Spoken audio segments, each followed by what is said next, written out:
un tema de este tipo.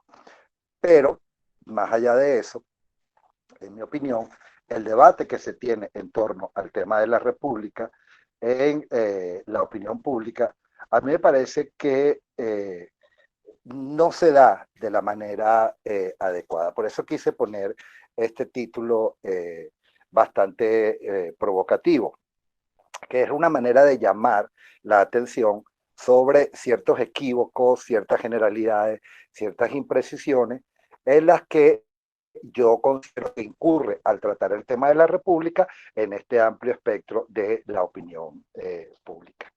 En especial porque cuando este debate se da en este terreno, no se consideran en su justa dimensión ni el momento histórico concreto en que se está produciendo ese debate, ni las particularidades sociopolíticas y socioculturales que deben y pueden unirlo, dado el caso que cada realidad social es distinta a otra. Y esa precisamente es una de las tareas fundamentales de las ciencias sociales, el tratar de particularizar realidades, a diferencia de las ciencias naturales, de las ciencias físicas, como queramos llamarlas, que buscan producir leyes.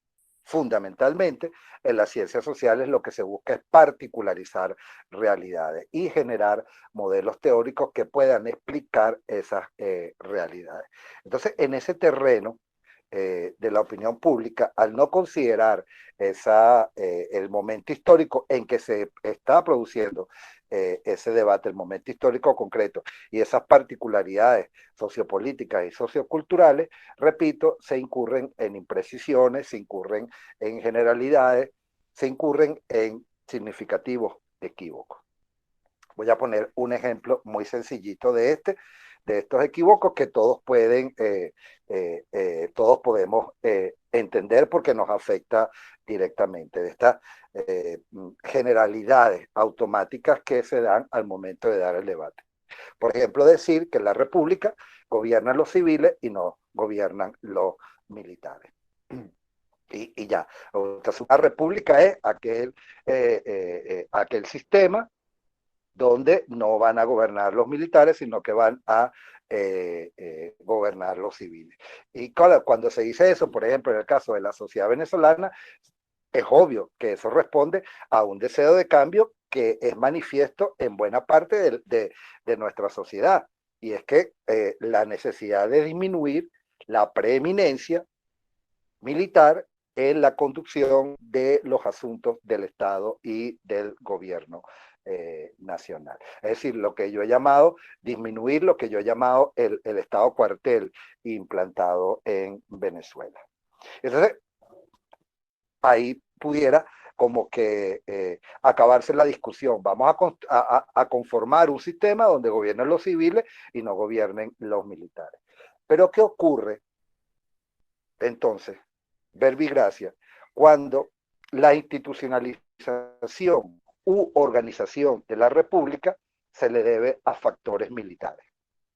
Caso de la Turquía o el Egipto modernos, los movimientos encabezados por Kemal Atatürk o por Nasser. ¿Qué ocurre entonces? ¿Cómo se explica eso? ¿Cómo, cómo, ¿Cómo se compagina eso con lo que anteriormente estábamos diciendo? Que la República es un sistema donde gobiernan los civiles y no gobiernan los militares, porque es un hecho indubitable. Más allá de cualquier apreciación particular que cada uno de nosotros pueda tener sobre esos dos fenómenos, es un hecho que la República allí se le debió a estos movimientos militares. Entonces, por eso digo que puede simplificarse de tal manera el debate y ese debate entonces adquiere grados importantes de inconsistencia. Y esa inconsistencia genera confusión. Y la confusión teórica, obviamente, siempre conduce a la confusión en la praxis social. ¿Por qué? Porque entonces cualquiera podría estar diciendo, como se ha hecho en Venezuela, que los militares son los que deben restituir la república. Y las sociedades pagan muy caro cuando cometen los errores derivados de esas interpretaciones generalistas, de esas interpretaciones simplificadas de un concepto tan profundo, de un concepto tan importante como es el concepto de la república. Y voy a poner un ejemplo, y no necesito ir mucho tiempo atrás. Por ejemplo, Venezuela, abril de 2019. Todos recordamos los tweets, gran cantidad de tweets de ese día, donde se decía, amaneció la libertad, está amaneciendo la libertad. O sea, una sociedad llamando a los militares a que restituyan la república. Una sociedad que igualmente está diciendo que la república es aquella donde gobiernan los civiles y no gobiernan los militares. Pues obviamente eso genera unas contradicciones enormes, eso genera unos equívocos enormes, eso genera unas inconsistencias enormes. Y repito, como de allí, de esa apreciación, se deriva la acción, al incurrir en esos errores, las sociedades terminan pagando muy caro el no debatir a profundidad conceptos como la república. Eso nos obliga, por consiguiente, a interrogarnos en torno al significado del vocablo república hoy en día, más allá de compartir elementos obvios que están girando en torno al tema. O sea, por ejemplo, ¿qué significa la república hoy en día? Más allá de entender que la soberanía reside en el pueblo, o que en una república debe haber una clara delimitación y separación de poderes, los poderes tradicionales, ejecutivo, judicial, legislativo. Más allá de eso, más allá de esos elementos en los cuales, por supuesto, todos estamos de acuerdo, yo lo que quisiera discutir en el día de hoy, si me lo permiten, y si nos alcanza el tiempo, apuntar más bien a lo esencial, a lo sustantivo, al sustrato, perdón, del vocablo república, del concepto república, del constructo república. Es decir, identificar los ejes transversales que en última instancia o en la instancia superior deben atravesar este constructo república para caracterizarlo, para definirlo y para diferenciarlo. Y en consecuencia, tratar de respondernos interrogantes como ¿qué debe ser la república hoy? No qué es la república hoy, ¿qué debe ser la república hoy?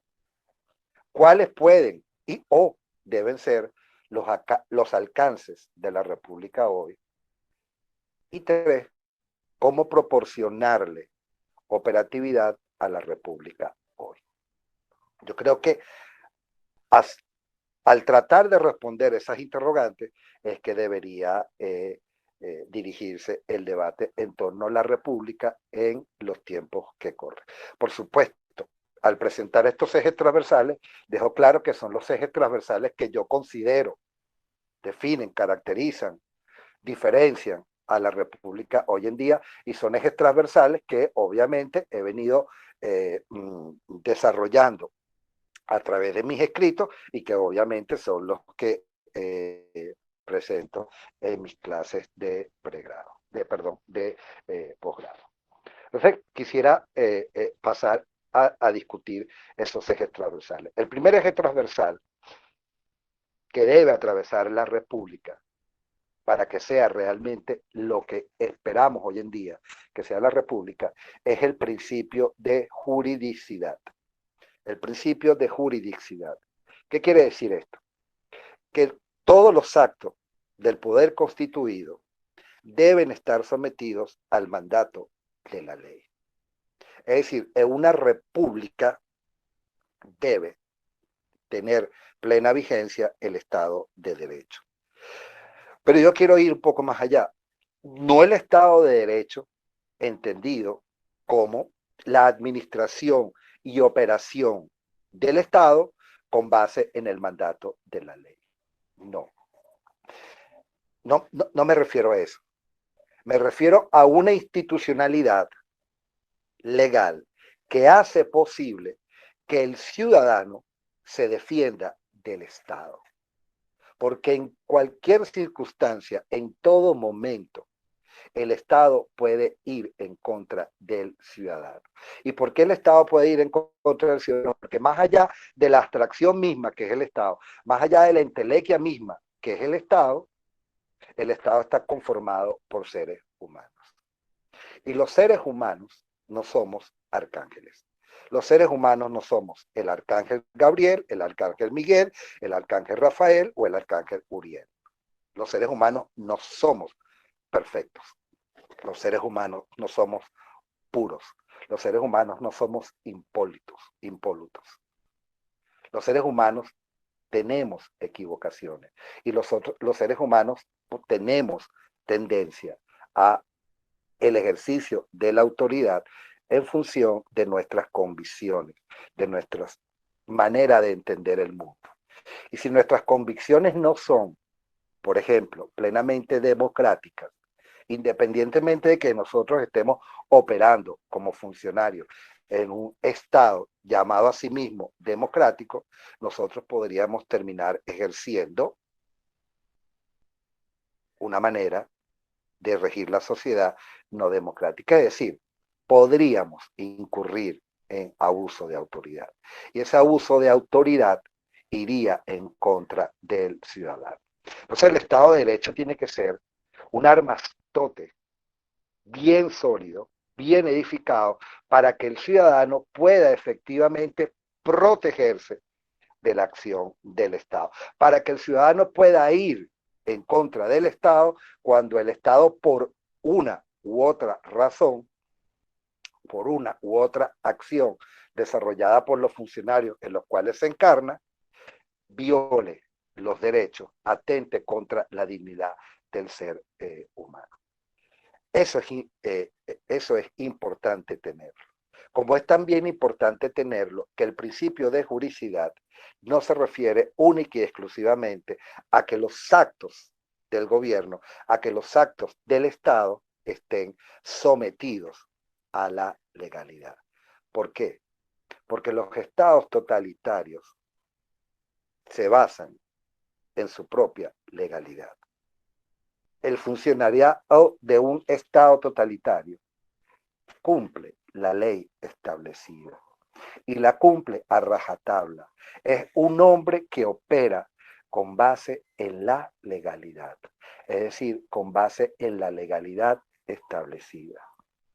Lo que pasa es que esa es una legalidad diseñada para aplastar, para anular al individuo desde la supremacía del Estado o desde la supremacía del partido que controla al Estado.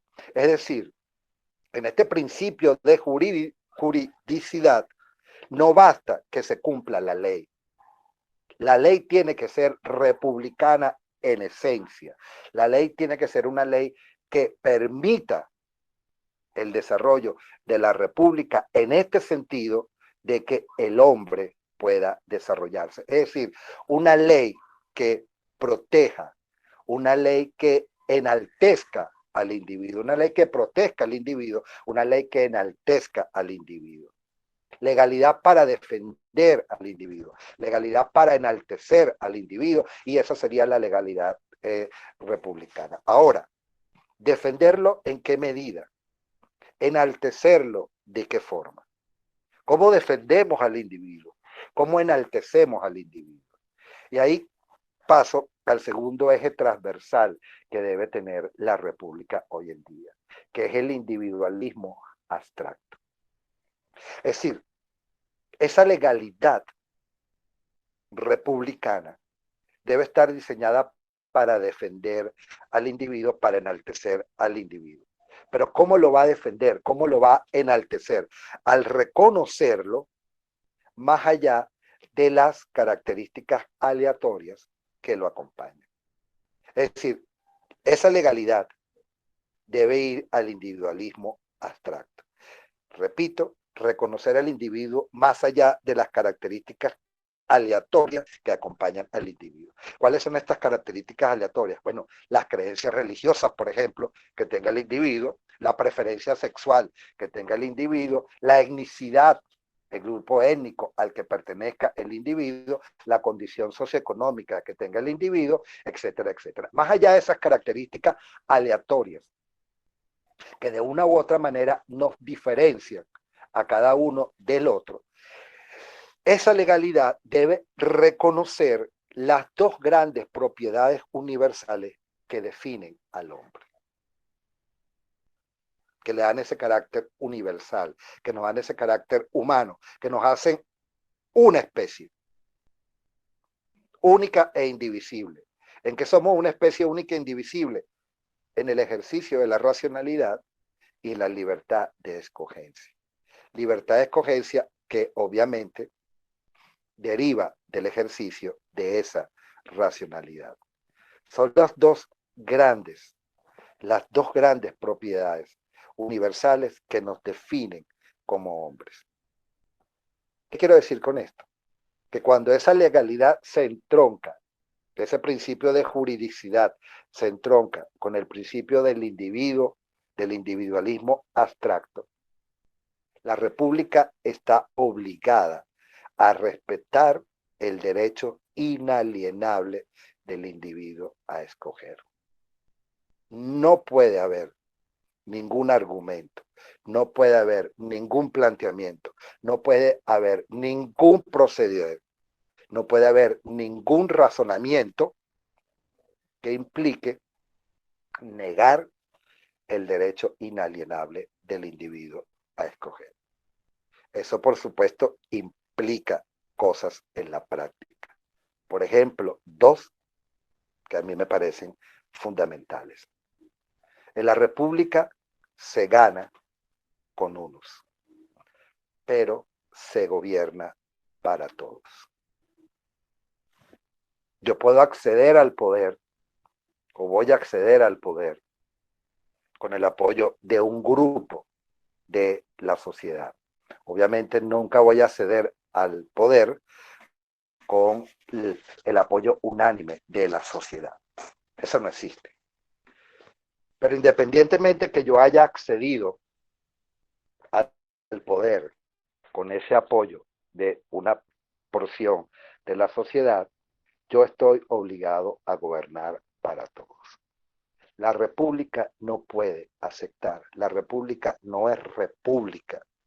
Hoy en día sí reina la tiranía de las mayorías. No puede ir la república a ese absurdo.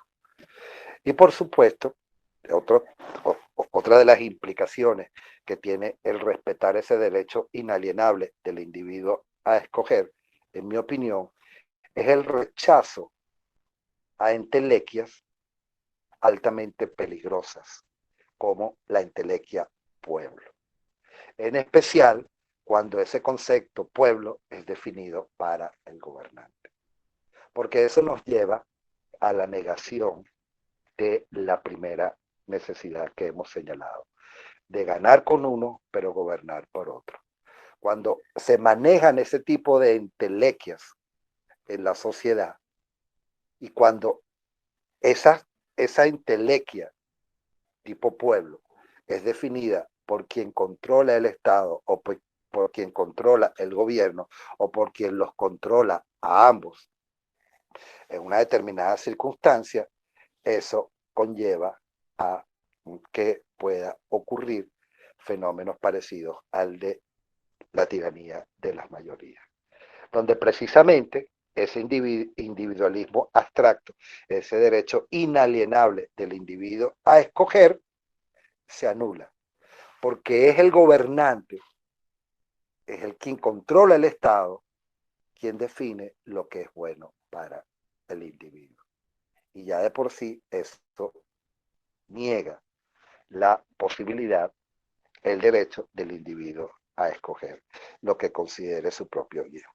Pensemos, por ejemplo, para ilustrar el caso, en una expresión,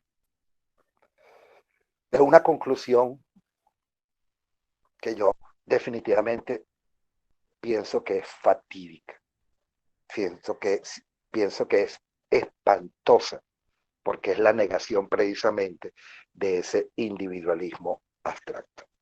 Es la expresión de el Libertador. La conclusión del Libertador acerca de cuál debería ser el mejor sistema de gobierno. Recuerden lo que dijo el Libertador. El sistema de gobierno más perfecto es aquel que produce mayor suma de felicidad posible, mayor suma de seguridad social y mayor suma de estabilidad política. ¿Dónde está el individuo allí? ¿Dónde está el derecho inalienable del individuo a escoger? ¿Quién define lo que es la felicidad? Eso es un elemento que es innato, inherente a cada individuo. Mayor suma de seguridad social. ¿Ok? El individuo se desarrolla en toda su magnitud como ser humano si tiene, por ejemplo, el pago puntual de su salario. O si tiene, por ejemplo, un dispensario en la cuadra donde pueda ir en un momento en que sienta una dolencia.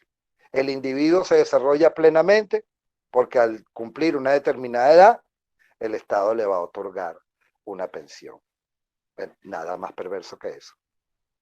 Nada más perverso que eso. Ya definió el Estado lo que tiene que ser la vida del ser humano. Y por otro lado, lo último, la mayor suma de estabilidad política. Bueno, estabilidad política ha tenido la Revolución Cubana en los últimos 60 años. Estabilidad política tuvo la Unión Soviética durante 70 años. Estabilidad política han tenido a lo largo de la historia cualquier cantidad de gobiernos tiránicos, cualquier cantidad de gobiernos despóticos, cualquier cantidad de gobiernos organizados para negar cualquier tipo de libertad política, civil, económica del ser humano, en cualquier rincón del planeta Tierra y en cualquier momento histórico. Entonces, claro, cuando es el gobernante el que define estas cosas, como la definió el Libertador, obviamente se está yendo en contra del derecho inalienable del individuo a escoger. Es decir, se está negando ese eje transversal que es el principio del individualismo abstracto. Y por supuesto se está negando el principio de juridicidad, porque se está creando una ley que no permite al individuo que pueda defenderse del Estado, porque ya el Estado definió lo que tiene que ser la vida del individuo.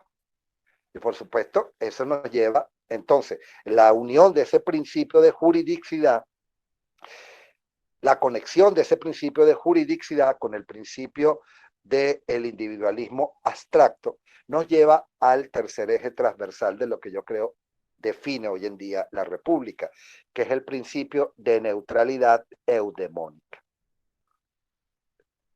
Eudemónica. Viene de eudemonía. Ese estado de satisfacción que uno tiene a partir de su propia situación personal en la vida. Principio de neutralidad eudemónica. La República es neutral en eso de imponerle un bien al individuo. A la sociedad no se le puede imponer ningún bien supremo. En la República, si la concebimos de manera adecuada, como debemos conseguirla hoy en día, no se le puede imponer a la sociedad ningún bien supremo. A la sociedad no se le puede estar convocando para luchar, para manifestarse, para engancharse en defensa de ese bien supremo. La patria, la revolución, el desarrollo, etcétera, etcétera, etcétera. No, el poder constituido no puede imponerle ningún bien supremo a la sociedad. No puede definir, no debe definir ese bien supremo y, por consiguiente, no debe y no puede imponerle ese bien supremo como meta, como objetivo a conseguir por la sociedad. Respetar el derecho inalienable del individuo a escoger. Es decir, a fin de cuentas, al final de la jornada, La república, para ser república, tiene que operar para construir una sociedad donde el individuo sea el centro de atención, donde el individuo sea el centro real del poder. Y al ser el individuo el centro real del poder, obviamente entroncamos con lo que yo considero es el cuarto eje transversal de la República hoy en día, que es el principio de responsabilidad. Pero principio de responsabilidad, es decir,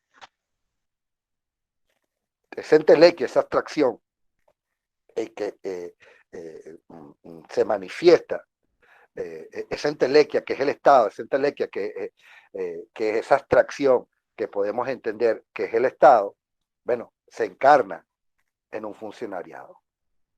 Y ese funcionariado tiene que ser responsable. Entonces, muchas veces se ha entendido ese principio de responsabilidad como que el funcionario tiene que ser responsable, como que el funcionario tiene que rendir cuenta a la sociedad. Yo creo que la República hoy en día tiene que invertir los términos, porque ese principio de responsabilidad no puede ser de arriba hacia abajo motu propio.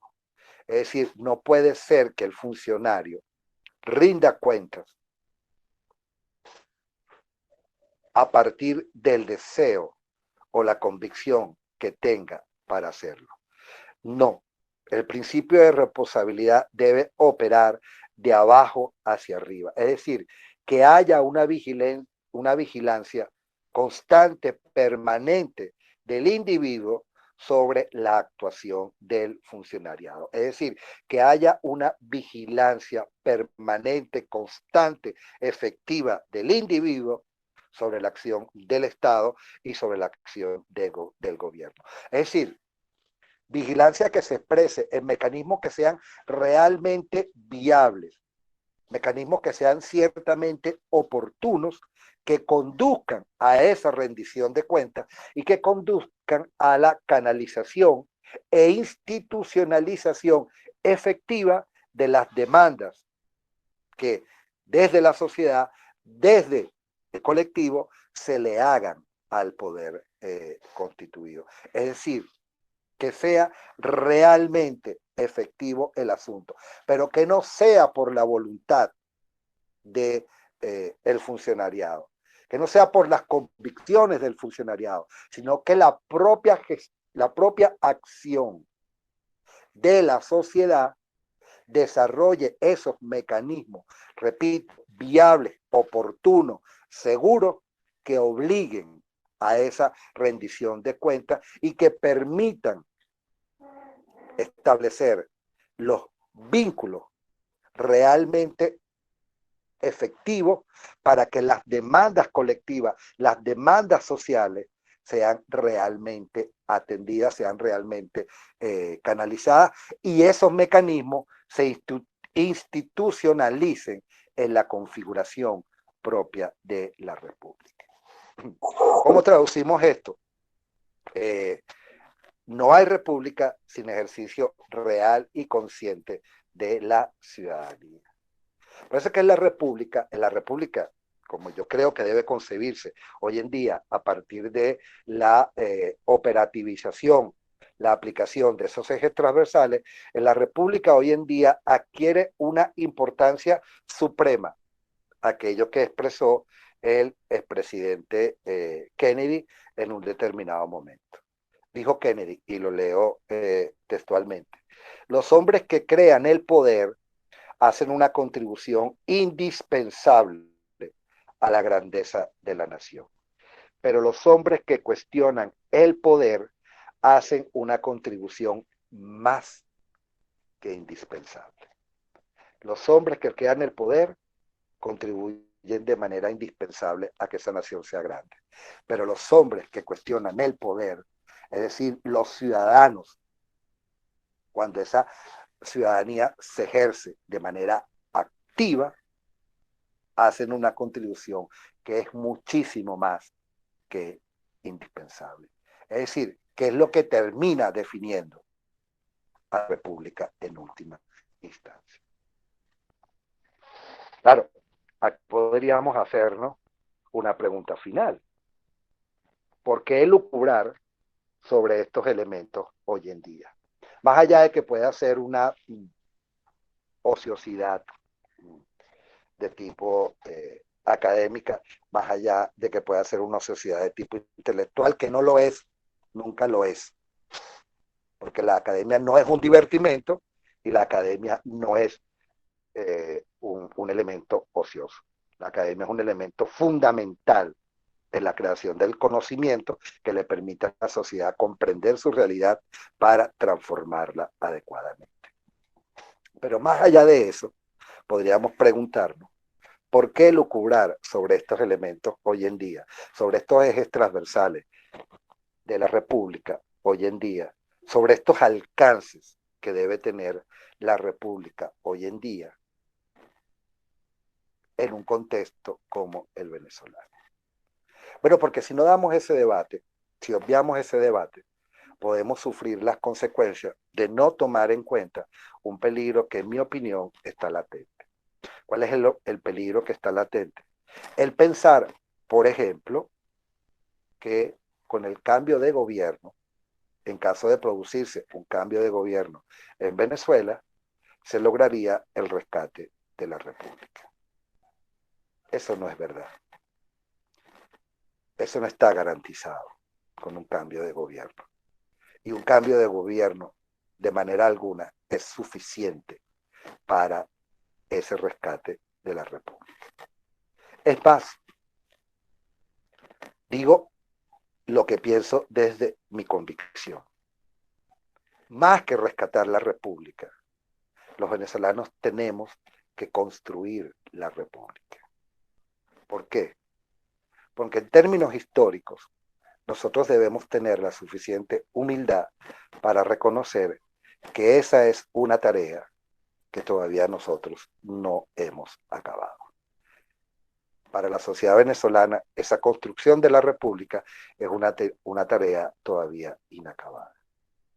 Y dos, porque tenemos que entender en términos de la comprensión del presente, que el grado de deterioro que ha sufrido la sociedad venezolana en todas sus bases en las 2 últimas décadas ha sido enorme, ha sido inconmensurable, ha sido incuantificable.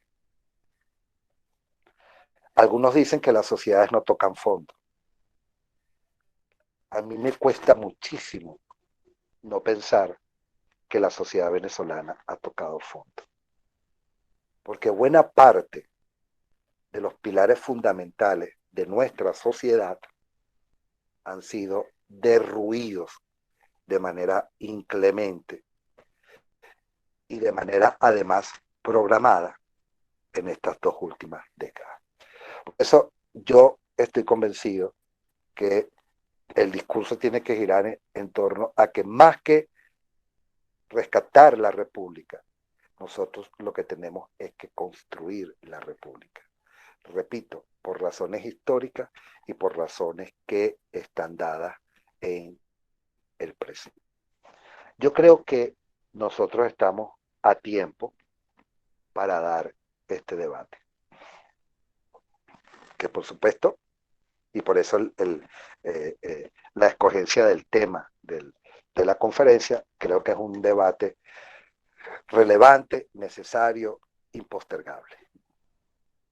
Estamos a tiempo para dar el debate, pero ojo, también tenemos que entender, asumir, comprender, saber que el tiempo para el debate no es eterno. Y pudiera ser que se produjeran cambios en Venezuela.